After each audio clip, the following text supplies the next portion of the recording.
లేని దానికోసం ఏడవకుండా ఉన్నదానితో సంతృప్తి చెందడమే నిజమైన భక్తి. మనకు అర్థమైతే అది అసలు లేదు అని మనం అంటున్నామంటే అంత దరిద్రపు మాట ఇంకోటి లేదు. ఎవరేమో అన్నీ ఉన్నాయి, నీకేమైనా కావాలో చెప్పు, అంతే లెక్క. అన్నీ ఉన్నాయి కానీ అది లేదండి, అది ఎందుకమ్మా, ఇంకా అన్నీ ఉన్నాయని చెబుతున్నావుగా నువ్వే. అన్ని సంపదలు ఉన్నాయండి, నట్టింట్లో పిల్లలు తిరగడం, నట్టింట్లో కాకపోతే నెట్టింట్లో తిరుగుతున్నారు ఇవాళ పిల్లలు, నట్టింట్లో కాదు నెట్. నీకు ఎందుకమ్మా గొడవ? ఇంత చేస్తే ఈవిడికి పిల్లలు ఉన్నారు, కోడలకి పిల్లలు లేరు, ఈవిడ శంకది చచ్చిపోయింది.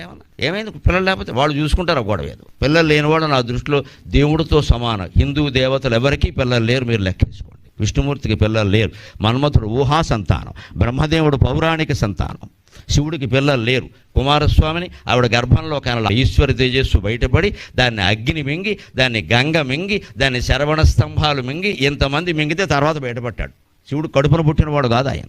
వినాయకుడు సరే మనకు అందరికీ తెలుసు, నలుగుపిండికి బొమ్మ చేసి ప్రాణం పోశాడు. ఆయన ఏ ఆసుపత్రిలోనూ పట్ల ఆధార్ కార్డు లేదు.